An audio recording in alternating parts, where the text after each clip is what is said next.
जय हिंद दोस्तों। Class today के डिजिटल प्लेटफॉर्म पे आप सभी लोगों का स्वागत है, इस उम्मीद के साथ कि आप सभी लोग स्वस्थ होंगे, मस्त होंगे, बहुत ही अच्छे से अध्ययन कर रहे होंगे। ठीक है, आज की क्लास को स्टार्ट करते हैं।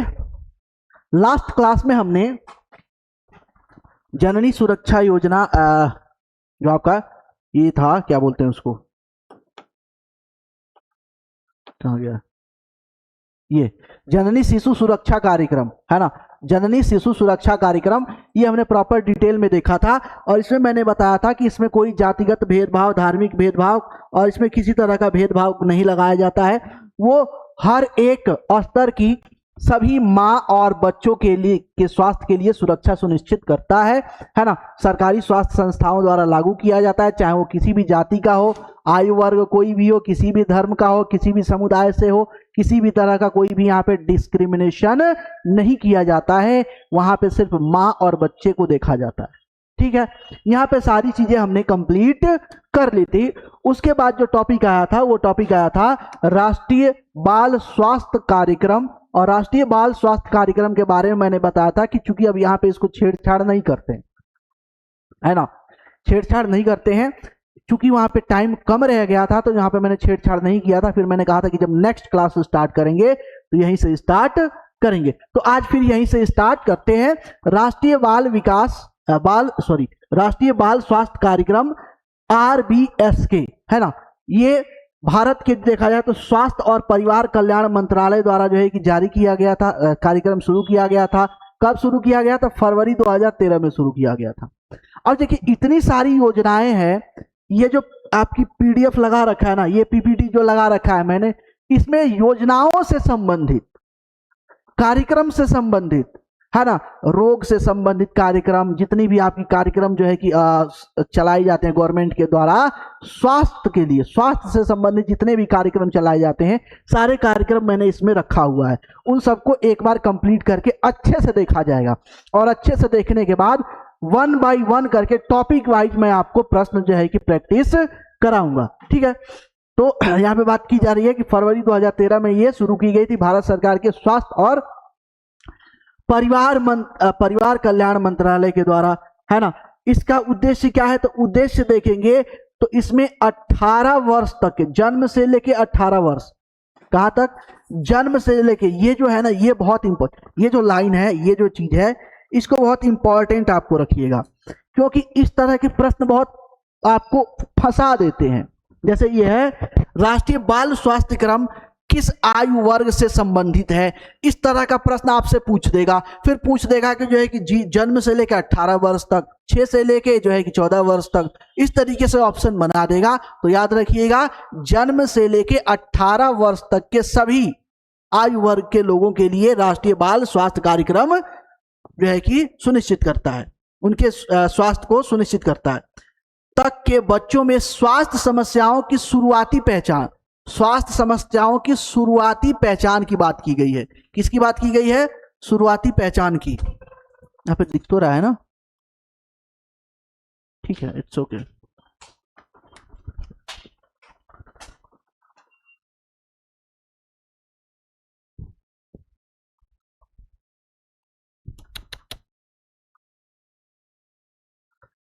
ठीक है,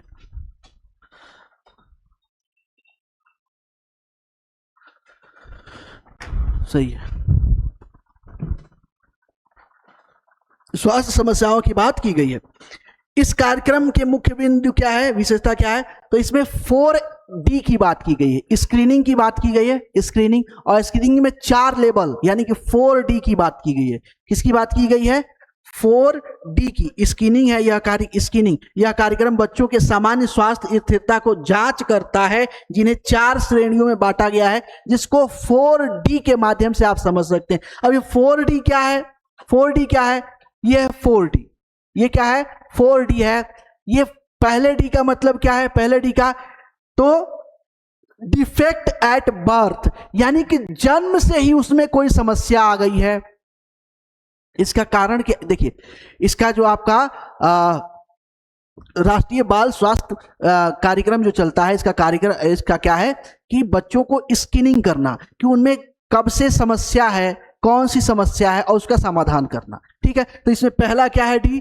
तो डिफेक्ट एट बर्थ, यानी कि जन्म से ही कोई समस्या हो, कोई दोष हो, तो इस तरह के बच्चों की स्कैनिंग करके निकाला जाता है। यहाँ पे इस तरह के बच्चों को यहाँ पे रखा जाता है। डिफिशियंसीज यानी कि कमियों के बारे में बात की जाती है, पोषण की कमी है ना, पोषण की कमी से संबंधित उनको भी स्क्रीनिंग करके निकाला जाता है। इसके अलावा डेवलपमेंट डिले इंक्लूडिंग डिसेबिलिटीज, यानी कि बच्चे के विकास में अवरुद्धता आ रही है, डिले हो रहा है। इसके साथ साथ अगर वो शारीरिक रूप से कोई असक्षम है तो उसको भी यहाँ पे स्क्रीनिंग करके निकाला जाता है ना। उसके बाद डिजीज यानी कोई बीमारी ग्रस्त कोई बच्चा है, उसको भी यहाँ पे स्क्रीनिंग करके निकाला जाता है। और इस तरीके से 4D कॉन्सेप्ट पे जो है कि ये कार्यक्रम चलाया जाता है। लक्षित समूह 0 से लेकर 18 वर्ष तक है। 27 करोड़ बच्चों को जो है कि कवर किया जाता है, कवर करने का लक्ष्य रखा गया है। इसमें शामिल कौन कौन से होंगे? सार्वजनिक स्वास्थ्य के, देखिए इसमें शामिल कौन कौन से बच्चे शामिल होंगे, बस इसमें आयु एज याद रखिए, आयु एज याद रखना है 0 से लेकर 18 तक, बाकी कोई डिस्क्रिमिनेशन नहीं है ना। यहाँ पे चाहे वो हॉस्पिटल में पैदा हो चाहे वो घर में पैदा हो, दोनों बच्चों को यहाँ पे शामिल किया गया है। नवजात शिशु, यहाँ पे मैंने एक पेज लगा रखा है, इसको देख लेते हैं। राष्ट्रीय बाल विकास स्वास्थ्य कार्यक्रम, राष्ट्रीय बाल विकास स्वास्थ्य कार्यक्रम RBSK, हर बच्चे की पहचान, हर बच्चे का स्वास्थ्य, हर बच्चे का भविष्य सुरक्षित, ये स्लोगन यहाँ पे लगा रखा है। चलो भाई देख लेते हैं। तो इसका उद्देश्य क्या है? 0 से 18 वर्ष तक के बच्चों को जो है कि क्या करना? जन्मजात विकृतियों, बीमारियों, कमियों और विकास संबंधी देरी के समय की पहचान, समय पर पहचान करना, समय पर पहचान कर लेना, पहले ही स्क्रीनिंग करके पहचान कर लेना, उपचार करना, प्रबंधन करना, आवश्यकता अनुसार रेफरल सुनिश्चित करना। यानी क्या क्या करना? सबसे पहले तो पहचान करना है समस्या का, पहचान करने के बाद उसका उपचार करना है, उसके बाद उसका प्रबंधन करना है, और उसकी अगर ऐसा लगता है कि यहाँ पे इसकी स्वास्थ्य सेवा संपूर्ण नहीं हो पाएगी तो उसकी आवश्यकता अनुसार अलग सेंटर पे रेफर करना, इसके अंतर्गत ये सारे कार्य आ जाते हैं। किसे कवर किया गया? 0 से 18 वर्ष। उद्देश्य क्या है? बीमारी और कमियों को शीघ्रता से पहचान करना, समय पर पहचान करके प्रबंधन करना, विकलांगता की रोकथाम करना, बच्चों की समग्र स्वास्थ्य और विकास को बढ़ावा देना, यानी ऑल राउंड डेवलप। इसका टारगेट क्या है? इसका टारगेट है बच्चे के ऑल राउंड डेवलपमेंट को बढ़ावा देना, ठीक है, बहुआयामी विकास को बढ़ावा देना। मुख्य विशेषता, स्कूल आधारित स्क्रीनिंग, आंगनवाड़ी समुदाय आधारित स्क्रीनिंग किया जाता है, मोबाइल हेल्थ टीम द्वारा जांच किया। मोबाइल हेल्थ केयर का मतलब ये हो गया कि जो वाहन में, जो छोटे छोटे जो गाड़ियों में हेल्थ केयर बना हुआ है, जो मूव करती रहती है, जहाँ पे हॉस्पिटल की फैसिलिटी नहीं है, वो वाहन के थ्रू मूव करके जो है कि चेक करती है, तो इसको बोलते हैं मोबाइल सर्विस, है ना, मोबाइल हेल्थ टीम बोलते हैं इसको। स्वास्थ्य संस्थानों में फॉलो अप और उपचार, जरूरत पड़ने पे उप संस्थान में रेफर करना। स्क्रीनिंग के प्रमुख 4D कौन कौन से है? तो डिफेक्ट एट बर्थ है, डिफिशियंसी कमियां हैं, डिजीज है, डेवलपमेंटल डिले है। इन 4 चीजों को 4D को यहाँ पे बात की है। 4D ये तो बिल्कुल ये इसमें एक एक जो पॉइंट है ना, एक एक चीज सारा बहुत इंपॉर्टेंट है। जो आपका हेल्थ एजुकेशन ऑफिसर है, हेल्थ एजुकेशन यूपी का जो हेल्थ एजुकेशन ऑफिसर है, उसमें इसी तरह के प्रश्न तो बनेंगे। इसी सारे पॉइंट को बिल्कुल आपको क्या करना है? दिमाग में बिल्कुल नोट डाउन करना है, ठीक है। 4 चीजें हो गई। सेवाएं कौन कौन सी? स्क्रीनिंग है, उपचार है, प्रबंधन है, रेफरल सेवाएं हैं, परामर्श, और यानी कि आपको काउंसलिंग और गाइडेंस भी यहाँ पे दिया जाएगा, स्वास्थ्य शिक्षा भी दी जाएगी, रिकॉर्डिंग और रिपोर्टिंग भी सारा आपका मेंटेन किया जाएगा, है ना। ये सारी बातें यहाँ पे होगी। कौन प्रदान करेगा? यानी कि ये सारे सर्विसेज देने वाली टीम कौन सी होगी? कौन सी टीम, कौन से लोग ये कार्य करेंगे? तो उसमें डॉक्टर होंगे, नर्सेज होंगी, पैरामेडिकल स्टाफ होगा, आशा कार्यकर्ता होगी, आंगनबाड़ी कार्यकर्ता होगी, यानी कि ग्रामीण लेवल पर भी होगा, आशा कार्य वार्ड लेवल पर भी होगा, आंगनबाड़ी केंद्र पर भी होगा, ये सारी चीजें होंगी।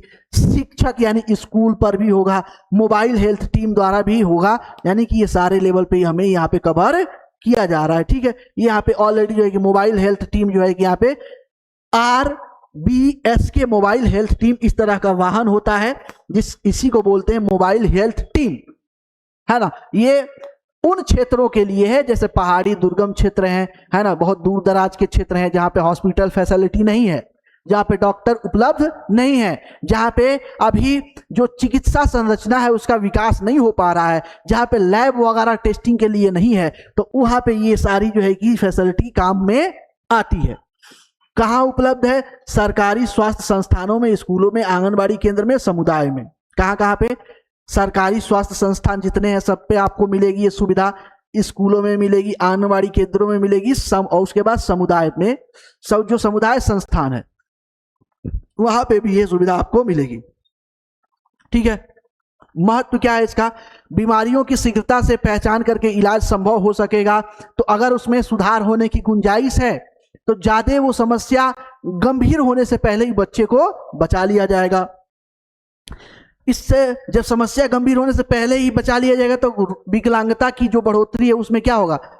उसमें कमी आएगी, रोकथाम होगा, बच्चों की शारीरिक, मानसिक और सामाजिक विकास बेहतर होगा, स्वस्थ भारत और समृद्ध भारत की दिशा में महत्वपूर्ण कदम होगा। ठीक है, समय पर इसका जो है कि स्लोगन, अगर स्लोगन तरीके से याद इसको रखना चाहते हैं तो कह सकते हैं समय पर पहचान, सही उपचार, बेहतर विकास, उज्जवल भविष्य। ये 4 माध्यम से याद रख सकते हैं। आगे देखते हैं, सरकारी और सरकारी सहायता प्राप्त स्कूलों में पढ़ने वाले 6 से 18 वर्ष तक के छात्रों को इसमें शामिल किया गया है। याद रखिएगा, कंफ्यूज मत होइएगा, इसमें से 0 से 18 वर्ष तक के सारे बच्चे शामिल हैं, लेकिन यहां पे बोल रहा है कि 6 से 18 वर्ष तक के छात्र इसमें शामिल। तो भैया यहाँ पे लिखा भी तो हुआ है, स्कूलों में पढ़ने वालों की बात हो रही है। इससे पहले आंगनबाड़ी तो है प्री प्राइमरी 6 तक, जन्म से लेके 6 तक के लिए आंगनबाड़ी संस्था है ना, यानी कि 0 से लेके 18 कंप्लीट हो गया, तो कंफ्यूज होना नहीं है।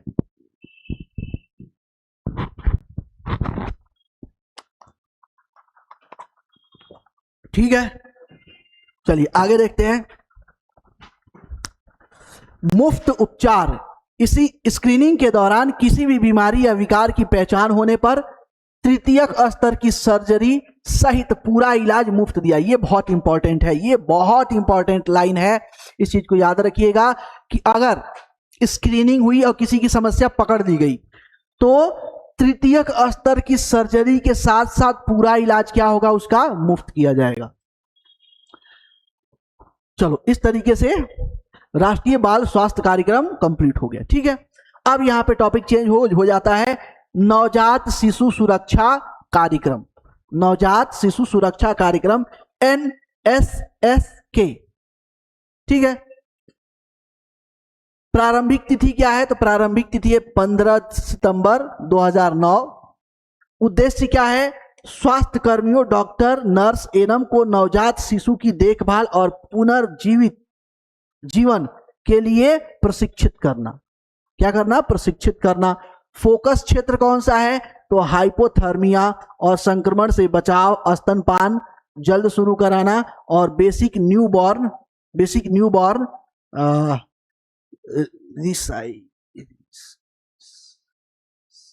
Resistance, basic newborn resistance. ठीक है, ये सारा जो है कि यहाँ पे फोकस क्षेत्र है। NSS के प्रमुख बिंदु, प्रशिक्षण, यहाँ पे किसकी बात की जा रही है? तो प्रशिक्षण की बात की जाए, स्वास्थ्य कर्मियों की प्रशिक्षण की बात की जा रही है। किस लिए? नवजात और नवजात की देखभाल के लिए। इसका मुख्य लक्ष्य प्रत्येक डिलीवरी पॉइंट पर कम से कम एक प्रशिक्षित स्वास्थ्य कर्मी होना चाहिए। क्या होना चाहिए? एक प्रशिक्षित स्वास्थ्य कर्मी। किसके अनुसार?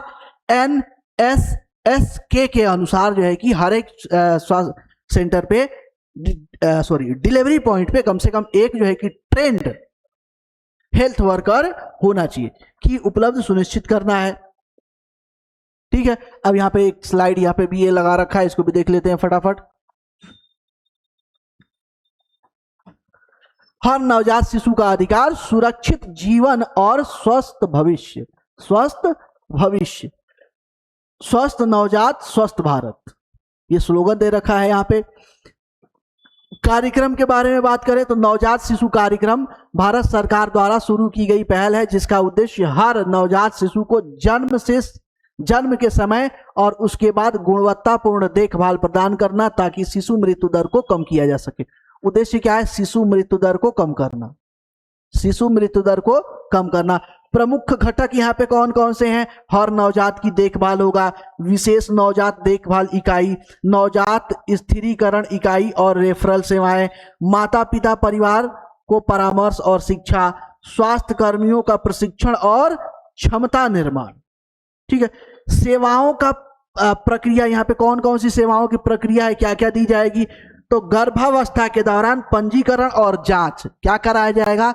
NSS के दौरान सबसे पहले क्या होगा कि जैसे ही पता चला, जैसे ही आशा कार्यकर्ता किसी ऐसे पेशेंट को लेकर पहुंची सेंटर पे, डिलीवरी पॉइंट पे, या जो भी आपकी जो है कि उप स्वास्थ्य शाखा है वहां पे, जैसे ही लेके पहुंची तो वहां पे सबसे पहले टेस्टिंग किया जाएगा। टेस्टिंग करने के बाद जो है कि उसका पंजीकरण होगा, है ना, एज ए प्रेग्नेंट लेडी, वहां पे क्या होगा? उसका पंजीकरण होगा।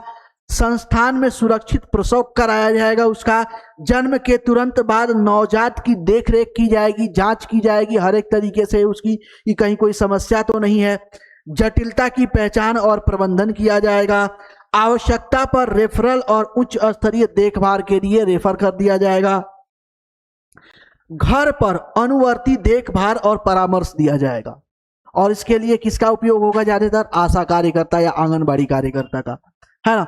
छोटा सा प्रयास, जीवन की सुरक्षा, हर नवजात शिशु खास NSS के साथ उसके पास है सुरक्षा का विश्वास। इस तरीके का बहुत अच्छी स्लोगन दे रखा है। चलो ठीक है, कोई बात नहीं, आगे चलते हैं। NSS का इसका लाभ क्या होगा? लाभ क्या होगा?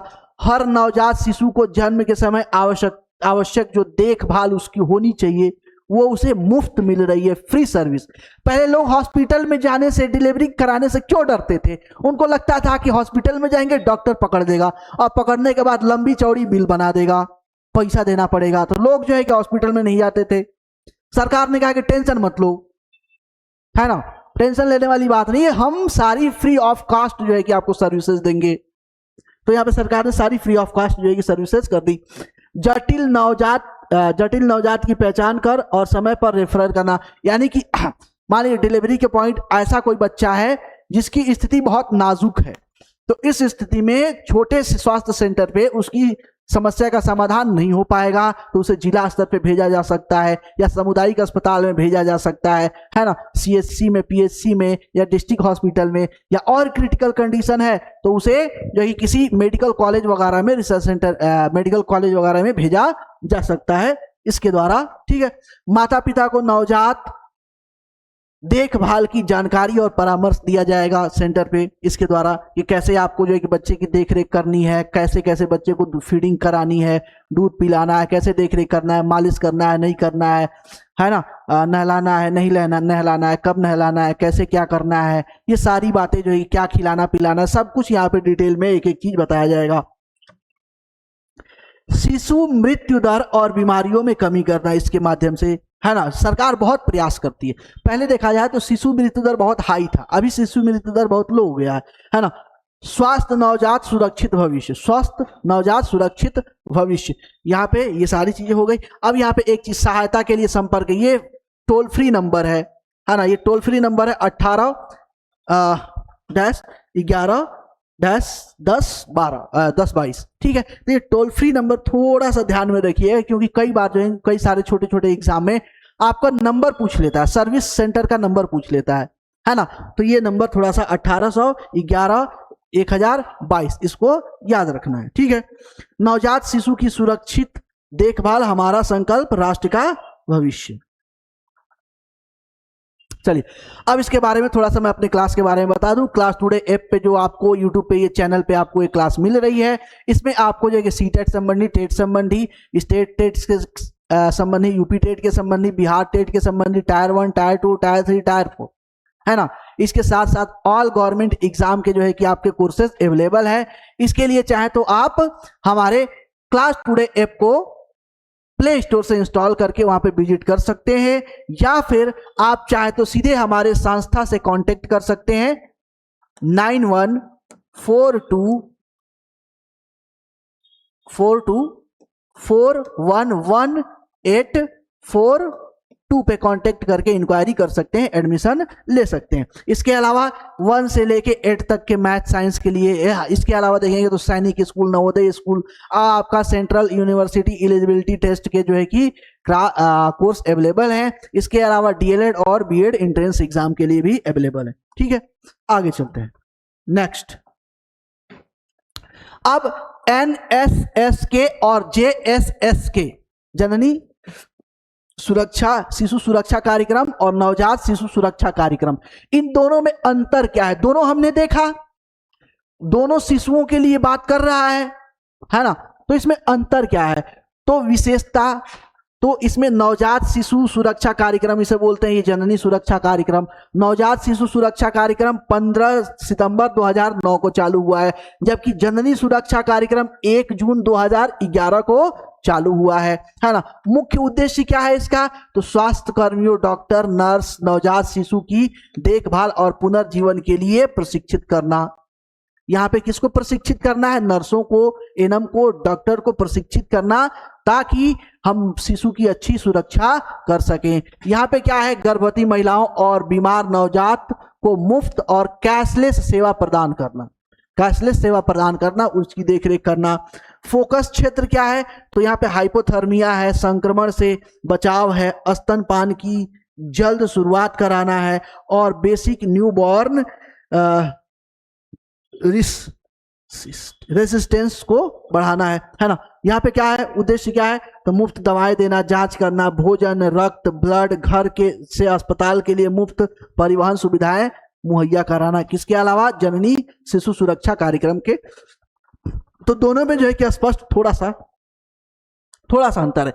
ये बच्चे, शिशु और गर्भवती महिला के लिए है, ये भी शिशु और गर्भवती महिला के लिए है, लेकिन ये यहाँ पे फोकस करता है डॉक्टर, नर्सों और एनएम के ट्रेनिंग पे, प्रशिक्षण पे मुख्य रूप से फोकस किया जाता है।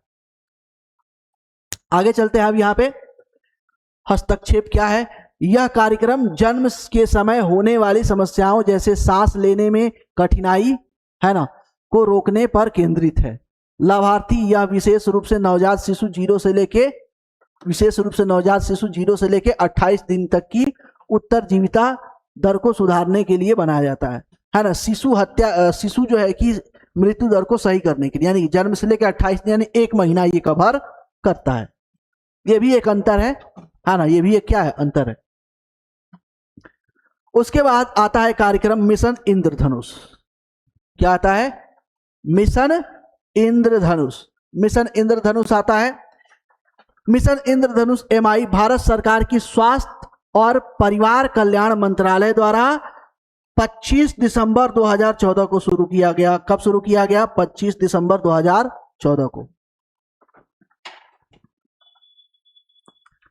25 दिसंबर 2014 को शुरू किया गया।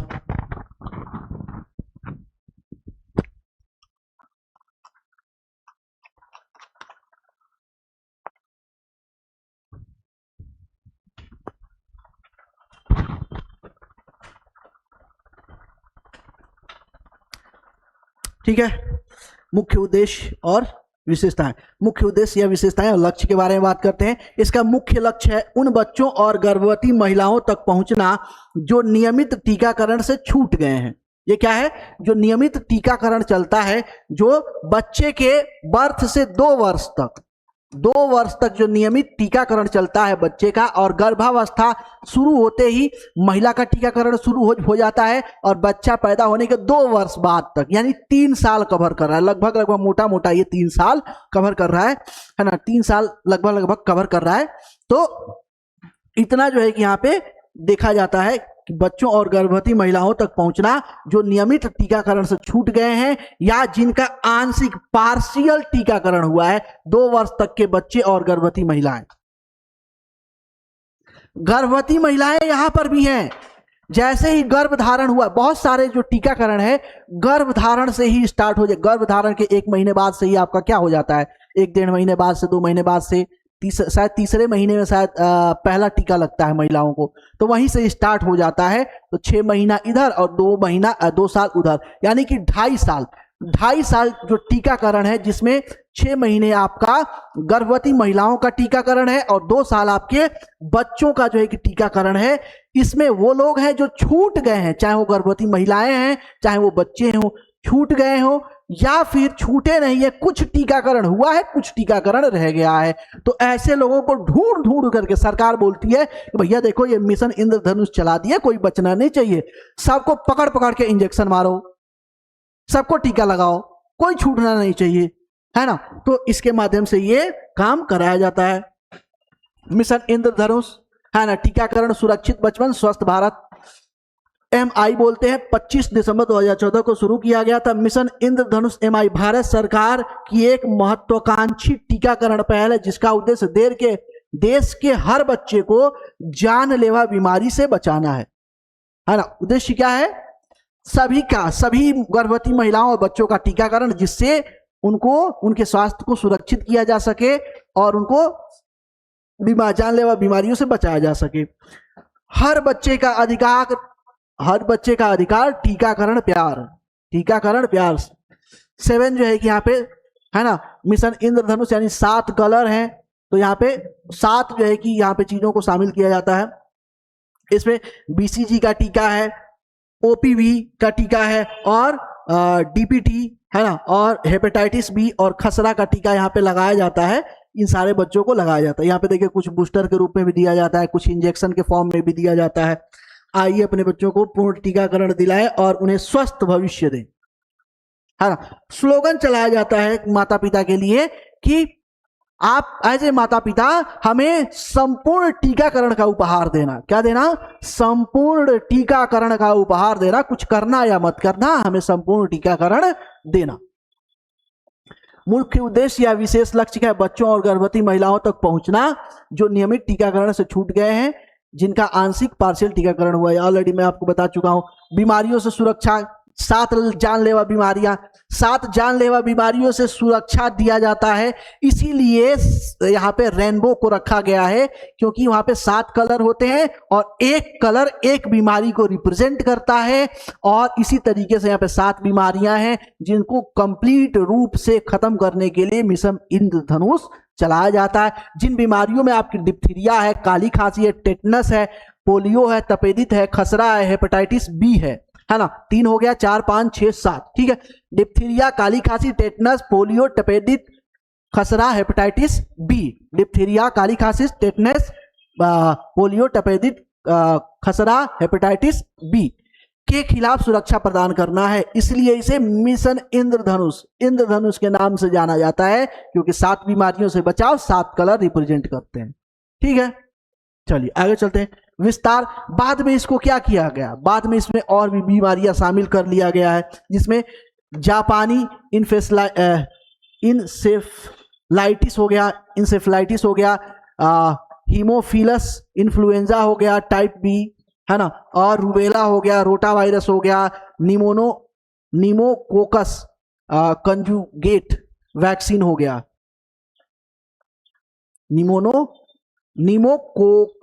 निमोकोकल कंजुगेट वैक्सीन जैसे नए टीके भी जुड़ गए। यानी कि अभी के टाइम में देखेंगे तो यहाँ पे एक और ये जुड़ गया है, जापानी इंसेफ्लाइटिस हो गया है, हीमोफिलस इन्फ्लुएंजा टाइप B हो गया है 2, रूबेला 3, रोटावायरस 4, निमोकोकस कंजुगेट जो है कि वैक्सीन यहाँ पे 5 हो गया। तो 5 और बाद में जुड़ी है, जिसमें जापानी इंसेफ्लाइटिस बहुत इंपॉर्टेंट है। सारे इंपॉर्टेंट है, ये सारे जो है कि अब बढ़ा दिया गया, इसमें टीकाकरण और संख्या बढ़ा दी गई है ना। 90% कवरेज का लक्ष्य रखा गया है कि 90% लोगों को इसमें क्या किया जाएगा? कवर किया जाएगा, कोई छूटना नहीं चाहिए, है ना। मिशन का उद्देश्य देश के में पूर्ण टीकाकरण कवरेज को बढ़ा करके कम से कम 90%, जो पूर्ण टीकाकरण का जो रेशियो है उसको 90% तक पहुंचाना इसका उद्देश्य है। विशेष ध्यान पहले चरण में जो है कि 201 उच्च प्राथमिकता वाले जिलों पर ध्यान केंद्रित किया गया था। देखिए, कोई भी कार्यक्रम लागू करना होता है ना, तो कोई भी कार्यक्रम सरकार को जब लागू करना होता है तो ऐसा नहीं है कि सरकार उसे एक ही बार पूरे देश में लागू कर देगी, नहीं। इस तरह के कार्यक्रम जो लागू करने होते हैं, सरकार कोशिश करती है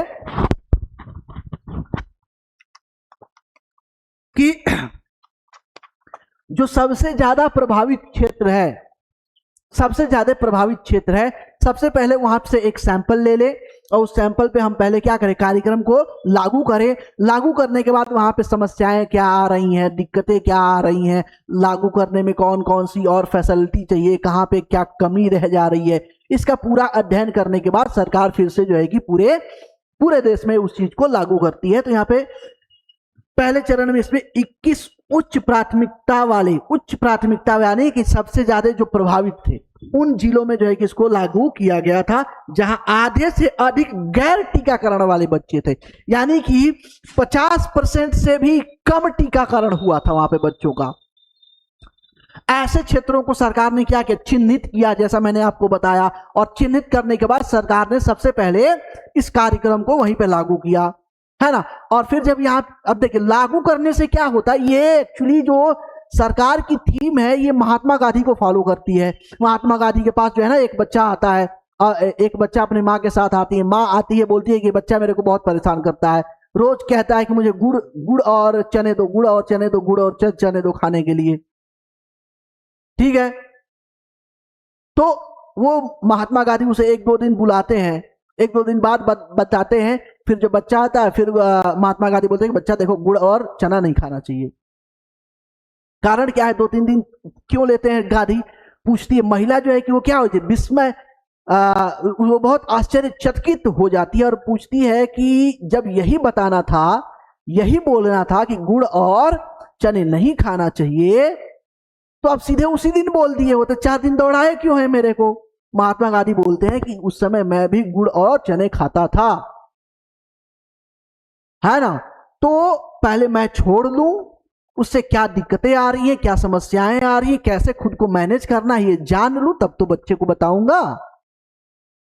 तो यही बात होती है कि जब सरकार कोई कार्यक्रम या कोई योजना लेके आती है तो सबसे पहले एक सैंपल साइज पे उसको लागू करती है, जहां पे सबसे ज्यादा उसकी जरूरत है, और सैंपल साइज पे लागू करने के बाद उसका स्टडी होता है। स्टडी होने के बाद उसमें जो भी पॉजिटिव, नकारात्मक और सकारात्मक जो भी उसके प्रतिफल होते हैं, उसके रिजल्ट होते हैं, उसको नोटिस किया जाता है, उसमें क्या सुधार की गुंजाइश है, तो उस सुधार के साथ फिर से अलग अलग क्षेत्रों में लागू किया जाता है। यही सारी चीजें यहाँ पे की गई है। आगे चलते हैं। इस मिशन की सफलता को देखते हुए सरकार ने बाद में सघन मिशन इंद्रधनुष, है ना, इंटेंसिफाइड मिशन इंद्रधनुष IMI के विभिन्न चरण लागू किए। यानी कि अब सरकार ने, जैसा मैं आपको बता रहा था, पहले तो सरकार ने सैंपल साइज पे लागू किया, उसका अध्ययन किया, उसके अध्ययन करने के बाद उसके परिणामों को देखा, और सुधार के पास सरकार लेके आती है इंटेंसिफाइड मिशन इंद्रधनुष IMI के विभिन्न चरण 2.0 और 3.0, 4.0, 5.0 अभी भी लॉन्च किया ताकि दुर्गम क्षेत्रों और शहरी झुग्गियों तक पहुंच कर सुनिश्चित किया जा सके। ठीक है, ये सारा काम, यानी कि इसके 5 वर्जन लागू किए जा चुके हैं। ठीक है, ये कार्यक्रम खत्म हो गया। अब नेक्स्ट जो कार्यक्रम है जो सरकार द्वारा लागू किया गया था, देखिए ये छोटे छोटे कार्यक्रम है, छोटे छोटे कार्यक्रम जिसको जानना बहुत जरूरी है, क्योंकि यहीं से सीधे सीधे आपको प्रश्न मिलेगा। जो Uttar Pradesh health education officer का जो पोस्ट है, उसको यहीं से आपको सीधे सीधे आपको प्रश्न मिलेगा। ठीक है, राष्ट्रीय किशोर स्वास्थ्य कार्यक्रम, राष्ट्रीय किशोर स्वास्थ्य कार्यक्रम RKSK,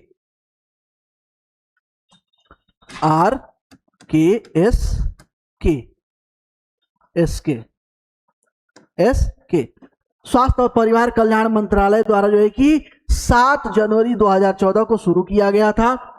उद्देश्य क्या है, तो भारत के लगभग 253 मिलियन किशोरों को का समग्र विकास और स्वास्थ्य को सुनिश्चित करना। यानी कि अब यहां पे एक चीज और याद रखिएगा, यहां पे मैं पहले ही आपको बता दे रहा हूं, यहां पे संपूर्ण किशोरों की बात की जा रही है, चाहे वो किसी जाति धर्म का हो, किसी बैकग्राउंड का हो, किसी भी आर्थिक पृष्ठभूमि का हो, किसी भी क्षेत्र का हो, किसी भी समुदाय का हो, चाहे उसका स्टेटस कोई भी हो, सिंगल हो, मैरिड हो, जैसा भी हो, उससे नहीं मतलब है। वो सारे किशोर यहां पे शामिल किए जाएंगे जिनकी आयु 10 से लेकर के 19 वर्ष के बीच में है।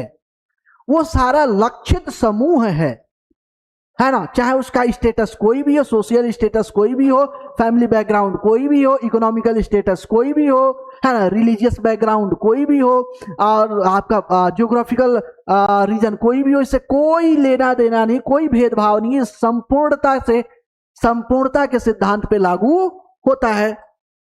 विशेष लाभार्थी 10 से लेकर 19 वर्ष के आयु वर्ग के किशोर होंगे। किशोर में आपके लड़के भी आएंगे, लड़कियां भी आएंगी, सारे लोग आएंगे यहाँ पे, है ना, ठीक है। राष्ट्रीय किशोर स्वास्थ्य कार्यक्रम आरके स्वस्थ किशोर सशक्त भारत, किशोरों के समग्र स्वास्थ्य एवं विकास के लिए, ठीक है। स्वस्थ किशोर सशक्त भारत, स्वस्थ किशोर सशक्त भारत, किशोर के समग्र विकास के लिए यहाँ पे बातें की गई है ना। कौन से वर्ग यहाँ पे लक्षित किया गया है? 10 से लेकर 19 वर्ग को लक्षित किया गया है ना। उसका चाहे जितना मैंने बता दिया वो बता दिया, अब इसके बारे में और ज्यादा बातें नहीं करते। कहाँ मिलेंगी सेवाएं? तो उप स्वास्थ्य केंद्रों पे मिलेगी, है ना, पीएचसी पे मिलेगी, सीएचसी पे मिलेगी, है ना, डिस्ट्रिक्ट हॉस्पिटल में मिलेगा, और किशोर मैत्रिक स्वास्थ्य क्लिनिक, इनके लिए एक अलग से भी ब्रांच है, किशोर मैत्रिक स्वास्थ्य क्लिनिक, किशोर मैत्री स्वास्थ्य क्लिनिक पे भी ये सुविधाएं मिलेंगी। प्रमुख सुविधाएं कौन कौन सी हैं इसमें? कौन कौन सी सुविधाएं हैं? तो किशोर अनुकूल स्वास्थ्य सेवाएं हैं, मानसिक स्वास्थ्य परामर्श है, क्योंकि ये बच्चे तनाव, अवसाद, दबाव से बहुत ग्रसित होते हैं, तो इनके लिए इस तरह की मानसिक स्वास्थ्य कार्यक्रम और परामर्श, गाइडेंस ऑन काउंसलिंग जो है कि बहुत ज्यादा जरूरी होगी, तो यहाँ पे ये बात की जाती है।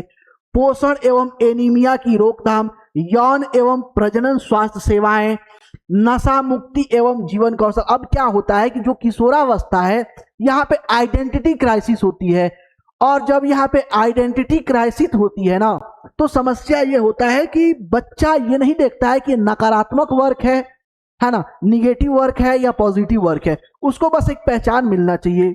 गुंडागर्दी भी करेगा, लफंगागिरी भी करेगा, है ना, मैदान में जाके कट्टा से फायर भी करेगा, चाकू लेके भी चलेगा, किसी को मार भी देगा, किसी को तोड़ भी देगा, है ना, अच्छे किसी के हेल्प भी करेगा, अच्छे भी काम करेगा, कुछ सुधार की बातें भी करेगा, बहुत सारी, यानी कि वो सारे कार्य करेगा जिससे उसे एक आइडेंटिटी मिल सके। आज का देखिए डिजिटल जो है कि सोशल मीडिया का जमाना है, रील बनाना, ब्लॉगिंग करना, इन सब में देखोगे तो ज्यादातर वो लोग हैं जो नए बच्चे, जो किशोर हैं, नई एज के आ रहे हैं, उनको एक आइडेंटिटी चाहिए, और आइडेंटिटी के चाह में वो डिजिटल जो वर्चुअल वर्ल्ड है वहां पे जा रहे हैं, और वहां पे उनको सक्सेस भी मिल रही है। ऐसी नहीं है कि उनको सक्सेस नहीं मिल, सफलता नहीं मिल रही है, उनको सफलता भी मिल रही है, चाहे वो जो भी क्रिएटिव वर्क कर रहे हैं वहां पे उनको सफलता मिल रही है। तो ये चीजें यहाँ पे देखने को मिलती है। चोट एवं हिंसा से रोकथाम की बात करते हैं, स्वास्थ्य जांच, रेफरल और फॉलोअप की बात यहाँ पे करते हैं, है ना। यहाँ पे क्या है, हम इनका इस कार्यक्रम का फोकस क्या है?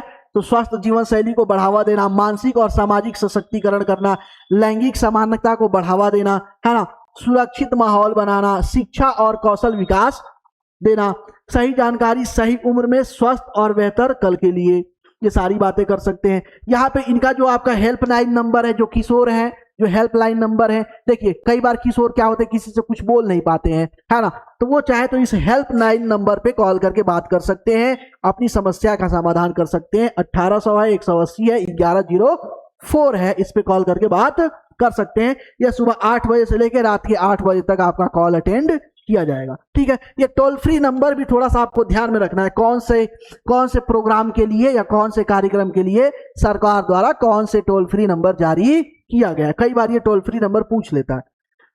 अब इनमें सबसे खास बात क्या है? इसमें सबसे खास बात है प्रिवेसी को ध्यान में रखना, है ना। जो गोपनीयता का सिद्धांत है, गोपनीयता के सिद्धांत को बहुत कठोरता से पालन करना, क्योंकि ये जो बच्चे हैं अपनी प्रिवेसी को लेकर बहुत ज्यादा इनसिक्योर होते हैं। तो इस कंडीशन में इनको जो है कि इनकी बातों को गोपनीय बनाए रखना बहुत जरूरी है। निःशुल्क है और सम्मानजनक सेवाएं यहाँ पे दी जाएगी। स्वस्थ किशोर, सशक्त परिवार, समृद्ध राष्ट्र, ये यहाँ पे बातें की गई है। चलिए अब इसको और देख लेते हैं थोड़ा सा। 6 प्रमुख क्षेत्र हैं इसके, है ना। क्या है 6 प्रमुख क्षेत्र हैं? पोषण के बारे में इनसे बात करना, यौन और प्रजनन स्वास्थ्य यानी कि सेक्स एजुकेशन के बारे में बात करना इनसे, मानसिक स्वास्थ्य के बारे में बात करना, मादक पदार्थों के दुरुपयोग की रोकथाम की बात करना, चोट और हिंसा को रोक करना, गैर संक्रामक रोगों की रोकथाम। ये 6 यहाँ पे इनके जो है कि उद्देश्य है ना, जिसके माध्यम से इस कार्यक्रम के माध्यम से पूरा किया जाता है। कार्य प्रणाली क्या है? इससे समुदाय आधारित हस्तक्षेपों के माध्यम से क्रियान्वित किया जाता है। इसमें सहकर्मी प्रशिक्षकों की महत्वपूर्ण भूमिका होती है। किशोर हितैषी स्वास्थ्य क्लिनिक भी इस परियोजना के अंतर्गत कार्य करते हैं। किशोर हितैषी, ये स्पेशल इनके लिए बनाया गया है। किशोर हितैषी स्वास्थ्य क्लिनिक भी इनके माध्यम से चलाया जाता है। उद्देश्य क्या है? इसके मुख्य उद्देश्य किशोरों को आवश्यक जानकारी प्रदान करना, सकारात्मक व्यवहार को बढ़ावा देना, वयस्कता में उनके स्वस्थ संक्रमण को सुगम बनाना। ठीक है, ये सारा कार्यक्रम हो गया। अब क्या बच गया? चलो, इस तरीके से जो किशोर से स्वास्थ्य से संबंधित समस्याएं थी उसके बारे में कार्यक्रम हमने देख लिया।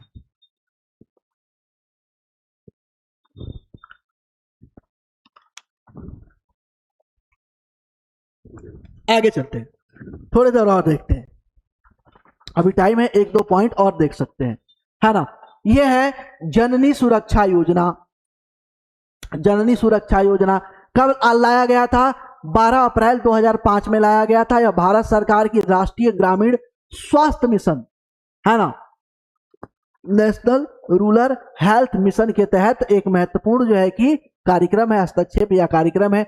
उद्देश्य क्या है? संस्थागत प्रसव को बढ़ावा देना देकर मातृ मृत्यु दर और शिशु मृत्यु दर में कमी करना, MMR और IMR को कम करना। किसके माध्यम से? संस्थागत प्रसव को बढ़ावा देगी। संस्थागत प्रसव यानी कि जितने भी सरकार द्वारा मान्यता प्राप्त संस्थान हैं वहां पे बच्चे की डिलीवरी करवाना। ठीक है, राज्यों का वर्गीकरण, राज्यों की वर्गीकरण में यहाँ पे देखेंगे तो योजना को 2 श्रेणी में बांटा गया है ना। योजना को क्या किया गया? 2 श्रेणी में बांटा गया है। एक वो क्षेत्र या वो राज्य जो कम इस तरह के कार्यक्रम में कम पार्टिसिपेट करते हैं, उनका प्रदर्शन अच्छा नहीं होता है। कम प्रदर्शन करने वाले राज्य जिसको बोलते हैं लो LPS, है ना, LPS, और उच्च प्रदर्शन वाले जो है कि राज्य जिन्हें बोलते हैं high PS, HPS, sorry HPS। LPS राज्य जैसे आपका यूपी हो गया, बिहार हो गया, MP हो गया, यहाँ पे इस तरह के कार्यक्रम चलाए जाते हैं क्योंकि यहाँ पे संस्थागत डिलीवरी बहुत कम होता है, में सभी महिलाओं को सहायता मिलती है। जबकि देखिए जो आपका LPS है यहाँ पे सभी महिलाओं को सहायता दी जाती है, चाहे वो किसी बैकग्राउंड से हो, उनका फैमिली बैकग्राउंड कोई हो, रिलीजियस बैकग्राउंड कोई हो, आर्थिक बैकग्राउंड कोई भी हो, यहाँ पे कोई जो है कि मतलब नहीं है। जबकि HPS राज्यों में देखेंगे तो केवल SC ST और BPL जो है कि परिवारों के लिए यह सुविधा मुहैया कराई जाती है। यहाँ पे सरकार इसके लिए क्या काम करती है? सरकार इसके लिए नगद प्रोत्साहन राशि भी देती है। सरकार क्या करती है? इसके लिए नगद प्रोत्साहन राशि भी देती है। जैसे आशा कार्यकर्ता है, आशा कार्यकर्ता क्या करेंगी? जो महिलाएं हैं उनका अस्पताल में ले जाकर रजिस्ट्रेशन कराएंगी, पंजीकरण कराती हैं, जिसे उन्हें प्रोत्साहन राशि दी जाती है। प्रोत्साहन राशि रजिस्ट्रेशन कराएंगी ना, तो रजिस्ट्रेशन कराने के बाद जो महिला, जो प्रेग्नेंट लेडी है उसको भी प्रोत्साहन राशि मिलेगी, और जो आशा है उसको भी प्रोत्साहन राशि मिलेगी। वो भी तो काम की है, वो भी दिन भर भाग दौड़ के, भैया अगर उसको प्रोत्साहन राशि नहीं दी जाएगी तो आशा दिन भर जो भागा दौड़ी करती है गलियों में क्यों करेगी? आराम करेगी ना। वो पैसा ही तो मोटिवेशन है उसका, तो पैसा मिल रहा है तो उसको भी प्रोत्साहन राशि मिल रही है, महिला को भी प्रोत्साहन राशि मिल रही है और आशा को भी प्रोत्साहन राशि मिल रही है। सहायता राशि ग्रामीण क्षेत्रों में देखेंगे, ग्रामीण क्षेत्रों में अलग है, शहरी क्षेत्रों में अलग है। ग्रामीण क्षेत्रों यानी कि एलपीएस में देखेंगे तो माँ को 1400 रुपया मिलता है ना, और आशा को 600 रुपया मिलता है। महिला को कितना मिलेगा रजिस्ट्रेशन कराने पे? 1400 रुपया मिलेगा, और आशा को कितना मिलेगा? 600 रुपया मिलेगा। और एचपीएस राज्य जो है ना, जहाँ पे अच्छी जो है कि परफॉर्मेंस है वहां पे माँ को 700 रुपया मिलेगा, आशा को 600 रुपया मिलेगा। शहरी क्षेत्रों में 1000 की नगद प्रोत्साहन राशि सीधे बैंक में दी जाती है 48 घंटे के अंदर। पंजीकरण के स्थायी 48 घंटे के अंदर 1000 जो है कि रुपया आपके अकाउंट में सीधे सीधे सरकार ट्रांसफर कर देती है। लो, आप पंजीकरण कराए हो, आपके घर खुशी आने वाली है। इस खुशी को सेलिब्रेट करने के लिए हम कुछ दक्षिणा दे रहे हैं, आपको पैसा दे रहे हैं, आप मिठाई उठाई खाओ, सेलिब्रेट करो, मस्त जो है कि एंजॉय करो, पार्टी सार्टी करो। 1000 में काहे पार्टी हो? सरकार को बढ़ाना चाहिए। क्या होगा इससे? आज के महंगाई के जमाने में क्या होगा? कुछ नहीं होगा, सरकार बढ़ाए इसको, है ना। ठीक है, प्रधानमंत्री मातृत्व वंदना योजना। और प्रधानमंत्री मातृत्व वंदना योजना की तरह अधिकतम 11,000 रुपए मिलने का प्रावधान है। क्या है? अधिकतम 11,000 रुपया मिलने का जो है कि प्रावधान है ना।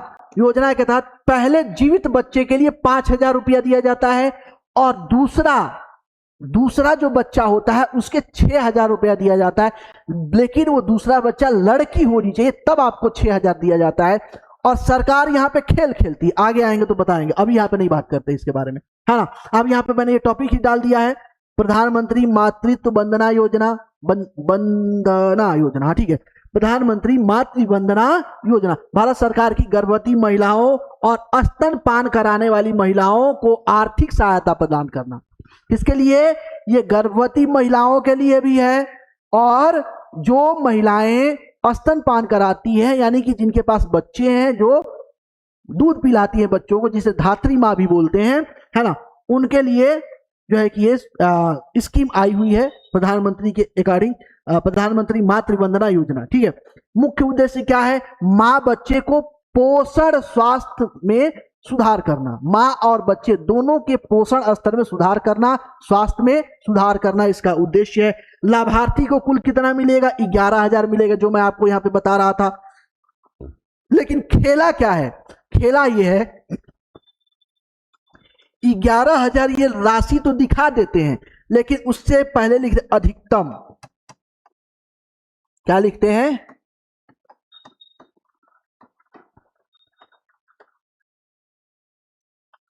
अधिकतम। अधिकतम लिखते हैं, है ना। अधिकतम लिखते हैं मतलब न्यूनतम की चर्चा नहीं है कि कम से कम हम 5,000 देंगे, कम से कम 6,000 देंगे, कम से कम हम 8,000 देंगे या 10,000, नहीं, अधिकतम 11,000 देंगे। भाई न्यूनतम मतलब आप 2,000 भी दे सकते हो, न्यूनतम आप 1,000 भी दे सकते हो, न्यूनतम आप 1,500 भी दे सकते हो। न्यूनतम तो फिक्स नहीं किया है ना, खेल कर दी हो। 11,000 अधिकतम, वो भी 2 बार में, है ना। एक बार क्या करेंगे आप? एक बार जो है कि आप 5,000 देंगे, दूसरी बार में 6,000 देंगे। 6,000 भी तब देंगे जब दूसरी बार लड़की होगी, तब देंगे, है ना। तो ये सारा कार्यक्रम खेला वाला यहाँ पे चलता है। पहली संतान को 5,000 की राशि 2 किस्तों में दी जाती है। ठीक है, प्रधानमंत्री मातृ वंदना योजना, है ना। इस तरीके से देखो बढ़िया से जो है कि ये कार्यक्रम चलाया जाता है। गर्भवती व स्तनपान कराने वाली महिलाओं के लिए आर्थिक सहायता योजना है। इस योजना का उद्देश्य गर्भवती महिलाओं और स्तनपान कराने वाली माताओं को पोषण और बेहतर देखभाल को प्रोत्साहित करना है। गर्भवती महिलाओं को पहली किस्त 1,000 रुपया जब पंजीकरण होता है तभी मिल जाता है। दूसरी किस्त आपका 2,000 रुपया बच्चे के जन्म के बाद टीकाकरण की पहली खुराक पर मिलता है। और तीसरी किस्त जो है कि आपका 5,000 जो है, तीसरी किस्त 2,000 6 महीने के भीतर टीकाकरण की दूसरी खुराक पे मिलता है। ये जो है कि अलग अलग किस्तों में दिया जाता है, 3 किस्तों में, है ना। बच्चा पैदा होने के बाद 2 किस्तों में, ओवरऑल 5,000 3 किस्तों में। एक पंजीकरण कराएंगे तब, दूसरा जब आप बच्चे का टीकाकरण कराएंगे तब, तीसरा जब आपको दूसरी बार 6 महीने के अंदर टीकाकरण कराएंगे तब, ये जो है कि दिया जाता है। योजना के तहत कुल आर्थिक लाभ 5,000 है 3 किस्तों में। सीधे आपको बैंक अकाउंट में मिल जाएगा, है ना। अधिक जानकारी के लिए आंगनबाड़ी केंद्र पे संपर्क कर सकते हैं। स्वस्थ मां स्वस्थ शिशु, सशक्त परिवार सशक्त देश। पात्र कौन होगा, किसे किसे ये मिलेगा? गर्भवती महिला या स्तनपान कराने वाली महिलाओं को मिलेगा। पहली जीवित संतान के लिए लागू होगा। भारत की नागरिक होना चाहिए तब उसे मिलेगा। ऐसा नहीं है अमेरिका का कोई अमेरिकन आदमी आ गया यहाँ पे जो है कि बच्चा पैदा हो गया और भैया उसको दो भैया, ऐसा थोड़ी होता है ना। सरकारी मान्यता प्राप्त स्वास्थ्य केंद्र में प्रसव और पंजीकरण आवश्यक है तभी पैसा मिलेगा, घर पे होगा तो नहीं मिलेगा, है ना। आंगनबाड़ी केंद्र में पंजीकरण अनिवार्य है तभी मिलेगा। ठीक है, ये सारा कार्यक्रम हो गया। चलो, इस तरह की सारा कार्यक्रम हो गया। अब जो है कि क्योंकि अब नेक्स्ट टॉपिक जब छेड़ेंगे ना तो आगे बढ़ना पड़ेगा, ज्यादा टाइम लग जाएगा। तो इस तरीके से क्लास का टाइमिंग लगभग कंप्लीट हो चुका है। नेक्स्ट टॉपिक क्या है उसको थोड़ा सा हम देख लेते हैं। नेक्स्ट टॉपिक कौन सा है? पहली किस्त गर्भवती पंजीकरण के कम से कम एक प्रसव पूर्व जो है दिया जाता है ना। दूसरी किस्त बच्चे के जन्म के पंजीकरण के बारे में यह अभी हमने देख लिया। दूसरी संतान सिर्फ लड़की होने पे 6,000 रुपया एक मुश्त राशि आपको दी जाती है। ठीक है। गर्भवती महिलाएं और स्तनपान कराने वाली महिलाएं जिनकी उम्र 19 वर्ष या उससे अधिक है उनको दिया जाता है। ऐसी महिलाएं जो सरकारी नौकरी है ना या PSU में नहीं है और जिन्हें अन्य कानूनों के तहत सामान्य लाभ नहीं मिलता है उन्हें, यानी कि किसी तरह का कोई लाभ नहीं मिलता है सरकारी पद का, उन्हें ये मिलेगा। ऑनलाइन अगर आप करना चाहते हैं रजिस्ट्रेशन तो कहां पे करेंगे? तो PMMYV पोर्टल पे जाके इसका रजिस्ट्रेशन स्वतः भी आप कर सकते हैं। या ऑफलाइन रजिस्ट्रेशन कराना है ना, तो ऑफलाइन रजिस्ट्रेशन कराना है तो अपने नजदीकी आंगनबाड़ी केंद्र या स्वास्थ्य केंद्र पर जाकर के फॉर्म भर के ऑफलाइन रजिस्ट्रेशन भी करा सकते हैं। और इस तरह से ये कार्यक्रम जो है कि समाप्त हो गया। ठीक है। अब नेक्स्ट जो टॉपिक है वो है MAA, माताओं का पूर्ण स्नेह, है ना।